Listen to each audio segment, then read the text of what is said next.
Welcome back to the Crochet Creative. So, my friends at yarnspirations.com. I'm your host Mikey. Today is the hot cross bun stitch, and this is a combination of doing clusters as well as the crisscross here. This is completely one row, and you can see it's really quite generous in size. I decided to just kind of look at this from a different point of view. I felt like going from the bun to the cross to the bun to the cross was too much visually, and so what I wanted to do is put 2 rows of buns and just one crisscross, just like that. So I felt it was more balanced that way. If you're in a warmer climate or looking for something a little bit more for your home that is not so heavy, it's a great little stitch, and this actually works out pretty fast. Let's begin, and the multiple to change the size of this is in sets of 3. So multiples of 3. Let's begin. So let's start our journey. I'm just using Caron 1 pound with a 5mm size H crochet hook. Any type of yarn or hook will do as long as they complement each other. So just chain in multiples of 3. So 1, 2, 3, and 1, 2, 3, and 1, 2, 3, and 1, 2, 3. And when you're happy with the width, just stop, and then we'll start row number one together.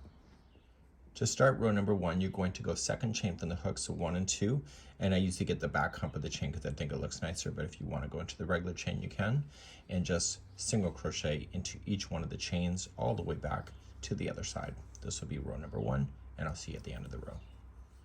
At the end of the row, you're just going to go right to your very last one, and then you're going to turn and begin row number 2. So we're going to begin the crisscross next, and it's a big stitch and there's a lot going on, and it feels like it's a little slow, but you're completing so much height as well as it's just an incredible stitch. So let's just begin by chaining 4, and this is the very first stitch, so this is counted as a treble. To start the first part, we need to wrap the hook 3 times. So 1, 2, 3, and you want to come into the first one of the grouping of 3. So right here. Yarn over, pull through. You're going to yarn over and pull through twice. So yarn over, pull through once, yarn over, pull through twice.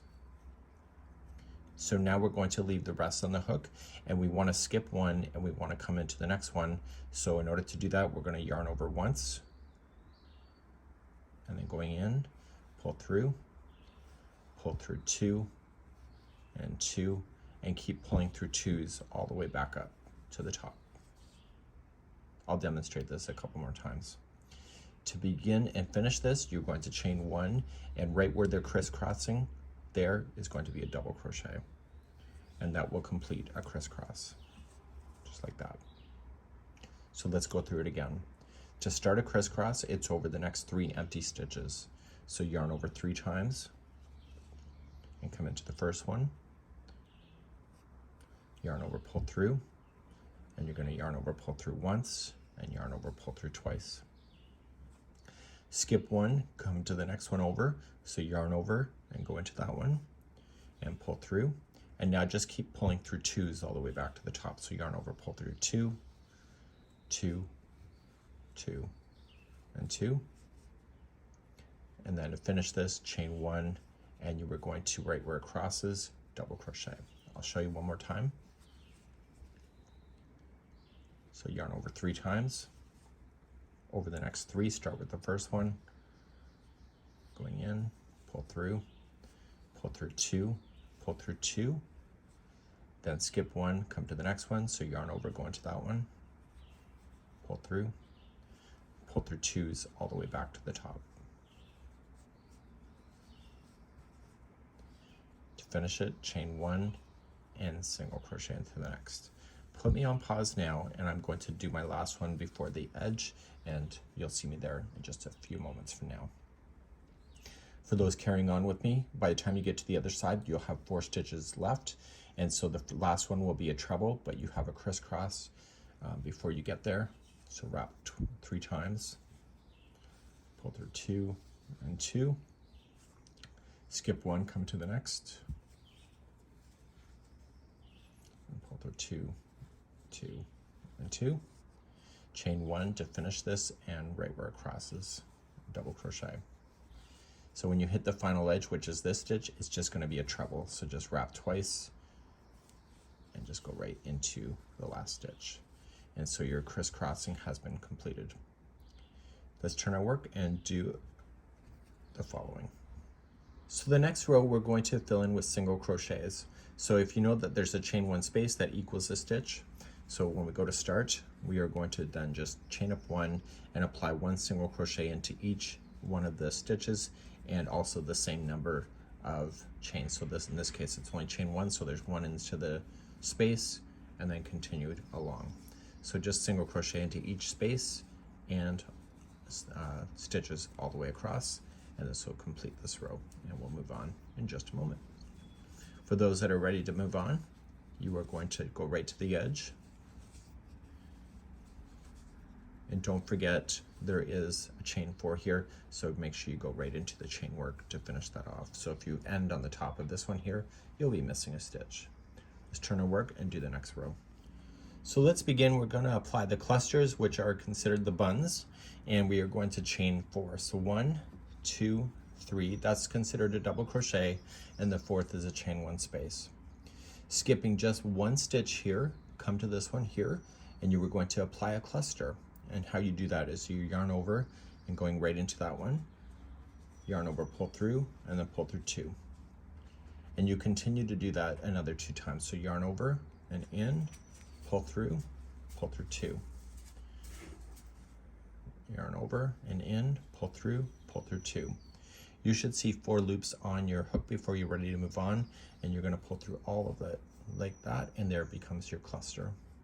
To get to the next cluster, you have to chain 2, and then so we're coming into this one, we yarn over, pull through 2, yarn over and in, pull through 2, yarn over and in, pull through 2. Once you see the 4 loops, you're ready to go, so just pull through everything and chain 2 to move on. So skipping 2 more and come to the third, you see that it's perfectly lined up with those crisscrosses below. So you're going to blast your way all the way across, so just put me on pause, and then for those that are ready to move on, we're going to get there in just a few seconds from now. So I'm coming into my last cluster here, and because it's the last one, I only want to chain 1, and I'm going to double crochet into the very last stitch. So I'm skipping 1 and double crocheting into the last, and therefore your clusters are done, and you're going to turn your work and do another row of single crochet. To do another row of single crochet, you're just going to chain 1, and you are going to single crochet into the top of the first. This is a chain 1 space, so fill that in with just 1 single crochet, and in the tops of these clusters, 1 single crochet into those. We know that this is a chain 2 space between these now, so you're going to put 2 single crochets into each one of those spaces and 1 into the cluster. And you'll do that all the way across. So please do this, and for those that are ready to continue to finish with me, I'm going to be doing that in just a few seconds, so put me on pause. For those finishing with me, just at the top of the cluster, and this here is considered a chain 1 space first, so go into the space and then into the third chain up, apply 1 single crochet, and that is the row of those. So now we're going to do another row of these clusters. To do another row of clusters, you're going to chain 4. That's your double in your chain 1 space. Skip the next one and come right to the second one over, and you are going to put in your cluster. Okay, so you're going to do what exactly you did before. Chain 2 to move on. Skipping 2, come to the third. Just like that, and you're gonna do this all the way across. So put me on pause. For those that are ready for the ending, we're just going to do a cluster. I have a bee circling around me, but I'm not worried about it. We have bee hives here, so you may hear it, that's all I'm saying. So now we're going to chain 1, and you are going to skip the next one and come into your very last one and double crochet. And when you turn, you have to get back and do those single crochet rows like we did before. Another layer of single crochet, chain 1, single into the top. This is a chain 1 space right here, so put in 1, and then 1 into the cluster, and then we know that these are chain 2 spaces around these into these spaces. So 2 singles into each, one into the top of the cluster, and you'll blast that across. Put me on pause. And for those ready for the ending, you have a chain one space, so fill in the space, and then the third one up, put in a single crochet. And now we've just officially gone through the sequence. So let's talk about what we have to do next. So now you're just going to return back, and you can do the crisscross again with the singles and then your buns and etc. And so I wanted 2 layers like this before doing crisscrosses. I thought it looked better balanced, and in the right yarn it would look really quite nice. What I would strongly suggest to you though is when you go to finish this at the very end, I would finish with the crisscross as my end with a single crochet that is there, and therefore you'll have the balance point of this. So it's a really neat concept. I think people with the right yarn depending on their time frame as well, can really be very successful with this particular stitch.